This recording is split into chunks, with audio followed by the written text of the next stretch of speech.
मैं आशुतोष कौशिक, सहायक आचार्य विधि, राजकीय विधि महाविद्यालय भीलवाड़ा। आज आपको आपराधिक दुर्विनियोग और आपराधिक न्यासभंग में क्या डिफरेंस है और क्या दोनों के एसेंशियल्स है, दोनों का पनिशमेंट क्या है और दोनों का आईपीसी के अंतर्गत क्या, इसमें आईपीसी के अंतर्गत दोनों को क्यों रखा गया है, ये आपको बताऊंगा। सबसे पहले आपराधिक दुर्विनियोग।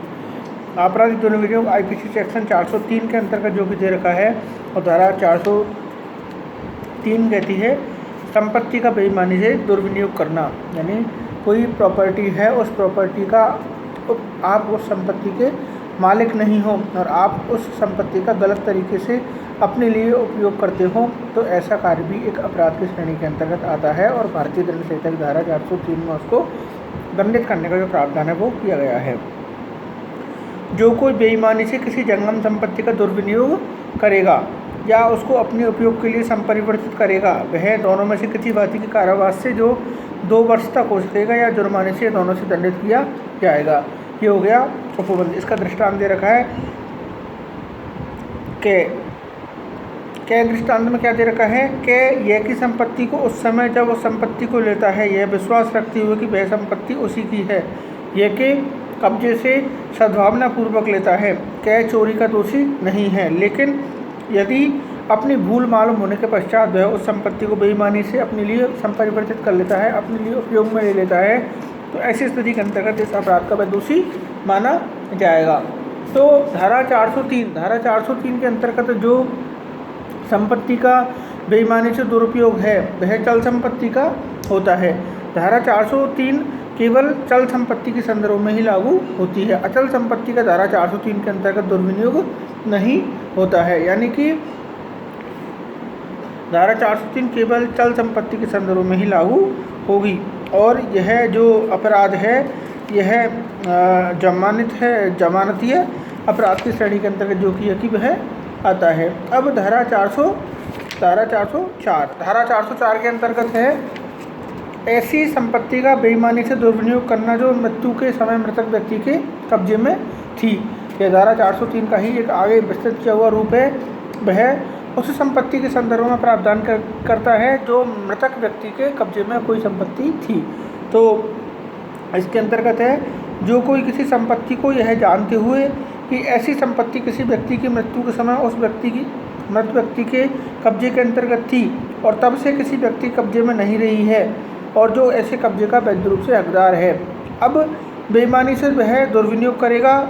या अपने उपयोग के लिए संपरिवर्तित उस संपत्ति को करेगा, तो वह दोनों में से किसी भांति के कारावास से जो 3 वर्ष की अवस्था तक हो सकेगा और जुर्माने से भी उसको दंडित किया जाएगा। और यदि इसमें एक छोटा सा क्लॉज और है, वो यह कहता है यदि वह अपराधी ऐसी व्यक्ति के मृत्यु के समय लिपिक हो या सेवक हो, उसके द्वारा वह नियोजित हो, किसके द्वारा, उस मृतक व्यक्ति के द्वारा, तो ऐसी स्थिति के अंतर्गत जो कारावास की अवधि है वह 7 वर्ष की अवस्था तक उसको दंडित करने का प्रावधान जो कि वह दे रखा है। इसका जो दृष्टांत है वो दृष्टांत कहता है यह के कब्जे में फर्नीचर था और फर्नीचर के साथ धन था। अब वह व्यक्ति मर जाता है, उसका सेवक उस धन को ऐसे किसी व्यक्ति के कब्जे में आने से पूर्व जो ऐसे कब्जे का हकदार है बेईमानी से उसका दुर्विनियोग कर लेता है, तो कह ने पारिभाषिक जो धारा है उसके अंतर्गत जो अपराध है वो किया। तो ये हमारा हो गया इसका धारा 404। तो धारा 404 के जो आवश्यक तत्व हैं उन आवश्यक तत्वों के अंतर्गत क्या है, सबसे पहले किसी चल संपत्ति का होना, वह किसी मृतक व्यक्ति के समय मृतक व्यक्ति के कब्जे के अंतर्गत होना और वह किसी अभियुक्त व्यक्ति के द्वारा दुर्विनियोजित किया जाना और उसने बेईमानी पूर्वक ऐसा कार्य किया था। तो यह एक धारा 400 के अंतर्गत 4 के अंतर्गत ऐसी संपत्ति के संदर्भ में कब्जे में लिए जाने के संदर्भ में जो कि प्रावधान है। अब हमारा अगला जो अपराध है वो है आपराधिक न्यास भंग, criminal breach of the trust. Criminal breach of trust धारा 405 के अंतर्गत परिभाषित किया गया है आपराधिक न्यास भंग। तो आपराधिक न्यास भंग के अंतर्गत जो उसकी परिभाषा है उस परिभाषा के अंतर्गत है जो कोई संपत्ति को या संपत्ति पर कोई भी अख्तियार किसी प्रकार के अपने को न्यस्त किए जाने पर उस संपत्ति का बेईमानी से दुर्विनियोग कर लेता है या उसको अपने उपयोग के लिए संपरिवर्तित कर लेता है या जिस प्रकार ऐसा न्यास निर्वहन किया जाना है उसको विहित करने वाली किसी विधि के अधीन किसी निर्देश का या ऐसे न्यास के निर्वहन के बारे में उसके द्वारा की गई किसी अभिव्यक्ति या विवक्षित वैध संविदा का अतिक्रमण करके बेईमानी से उस संपत्ति का उपयोग बैन करता है या जानबूझकर किसी अन्य व्यक्ति का ऐसा करना चयन करता है, वह आपराधिक न्यासवाद की परिभाषा के अंतर्गत आता है। इस प्रकार से हमने यह देखा कि आपराधिक जो दुर्विनियोग है, उस आपराधिक दुर्विनियोग के अपराध के लिए किसी प्रकार से संपत्ति का न्यस्त किया जाना आवश्यक नहीं है, लेकिन आपराधिक न्यासभंग का जो अपराध है, उस आपराधिक न्यासभंग के अपराध के लिए सबसे पहली आवश्यकता यह है कि वह संपत्ति किसी अन्य व्यक्ति के कब्जे में न्यस्त की जाए, यानी कि उसका किसी व्यक्ति को अस्थायी रूप से आप उसका पोजीशन सौंपते हो और वह उस व्यक्ति के पास जिसके पास उस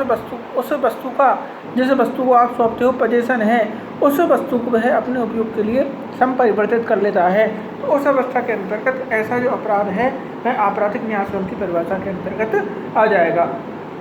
और इसके अंतर्गत वह दृष्टांत जो कि है वह दे रखा है कि एक मृतक व्यक्ति की बिल का निष्पादक होते हुए उस विधि की जो चीज वस्तु को बिल के अनुसार विभाजित करने के लिए उसको निर्देश देती है, बेईमानी से अवज्ञा करता है और उस चीज वस्तु को अपने उपयोग के लिए विनियुक्त कर लेता है, कहने आपराधिक न्यासभंग का अपराध किया है। दूसरा है कि एक भांडागारिक है और वह यात्रा को जाते हुए अपना फर्नीचर के पास उस संविदा के अधीन न्यस्त करके जाता है कि वह भांडागारिक के कमरे के लिए ठहराई गई राशि के दिए जाने पर उसको लौटा दिया जाएगा, यानी कि किसी व्यक्ति की सेफ्टी के अंतर्गत आप उस वस्तु को रखते हो, अब वह उस माल को बेईमानी से बेच देता है, तो कहने पारिभाषिक धारा के अंतर्गत जो भी अपराध है वो किया है। तो इस अपराध के लिए सबसे पहली आवश्यकता है किसी वस्तु का किसी व्यक्ति के अंतर्गत न्यस्त किया जाना, यानी कि उस वस्तु का उस अन्य व्यक्ति की कस्टडी में उस वस्तु के मालिक के द्वारा छोड़ना। अब इसके अंतर्गत आपराधिक जो न्यासभंग का जो अपराध है, उस अपराध के अंतर्गत एक है अन्य दृष्टांत। उस दृष्टांत के अंतर्गत है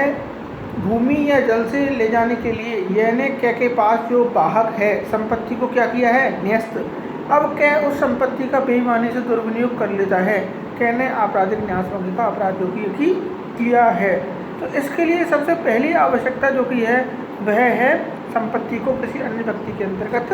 न्यस्त किया जाना। यदि संपत्ति किसी अन्य व्यक्ति के अंतर्गत न्यस्त नहीं की गई है और वह संपत्ति चल संपत्ति है तो वह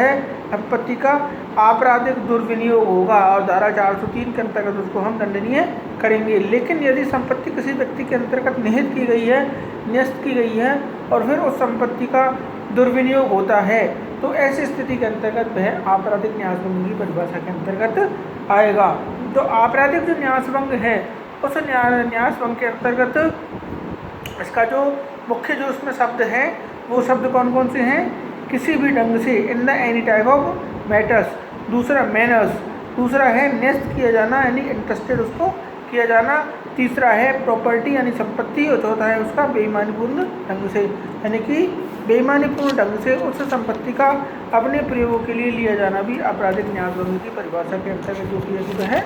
आता है। अब एक प्रश्न इसमें बहुत ही ज़्यादा आता है, वो कहता है क्या पत्नी अपने पति को कोई अपने गहने तो अपने सिक्योरिटी पर्पज से सुरक्षा की दृष्टि से रखने के लिए देती है, अब पति उन गहनों का अपने लिए उपयोग कर लेता है तो क्या वह पति आपराधिक न्यासभंग का दोषी होगा? तो यह बहुत बिल्कुल अच्छी तरह से इसको स्पष्ट किया गया है कि वह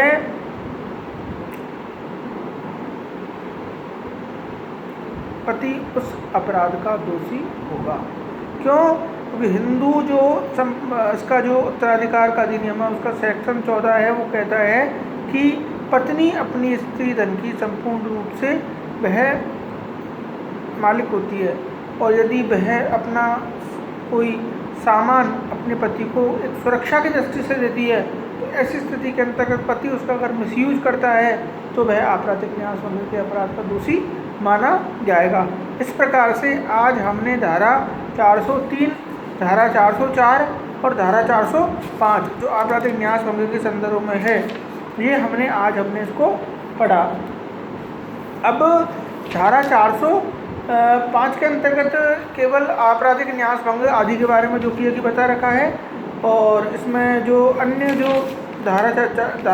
406 है, उस धारा 406 के अंतर्गत इसमें दे रखा है कि एक धारा 406 के अंतर्गत जो कि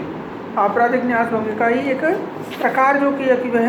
दे रखा है कि अन्य जो कि प्रकार किस प्रकार से आपराधिक न्यास भंग के लिए जो कि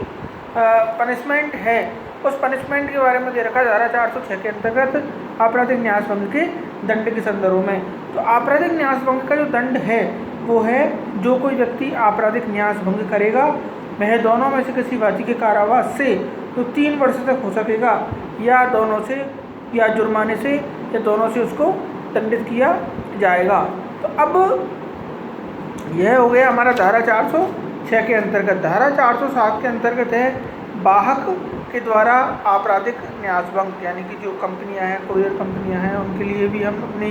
किसी वस्तु को देते हैं कि अमुक स्थान तक अमुक संपत्ति को आपको पहुंचाना है, लेकिन वो कंपनियां यदि ऐसा ना करके और कुछ सामान को निकाल ले या कुछ सामान की वो अपने चोरी कर ले, तो ऐसी स्थिति के अंतर्गत वो भी किसी जो कि आपराधिक न्यास भंग के अपराध के दोषी होंगे। उनके लिए जो पनिशमेंट है वो क्या है, वाहक के द्वारा ये आपराधिक न्यास भंग धारा 407 के अंतर्गत जो कोई वाहक गांठवाल या भांडागार के रूप में अपने पास संपत्ति न्यस्त किए जाने पर ऐसी संपत्ति के विषय में आपराधिक न्यास भंग करेगा, वह दोनों में से किसी भौतिक कारावास से जो 7 वर्ष तक हो सकेगा और जुर्माने से उसको दंडित करने का जो प्रावधान है वो किया गया है। इस प्रकार से यह धारा 407 के अंतर्गत ही वाहक के द्वारा किए जाने वाले आपराधिक न्यास भंग का जो प्रावधान है जो कि किया गया है। अब धारा 408, धारा 408 के अंतर्गत है लिपिक या सेवक के द्वारा आपराधिक न्यास भंग। तो यदि कोई व्यक्ति लिपिक है और जो या सेवक है और वह भी कोई आपराधिक न्यास भंग का अपराध करता है, तो ऐसी स्थिति के अंतर्गत वह 7 वर्ष की अवधि तक के जो कारावास है उस कारावास से और जुर्माने से दंडित करने का उसके लिए जो प्रावधान जो भी है कि वो किया गया है। धारा 409,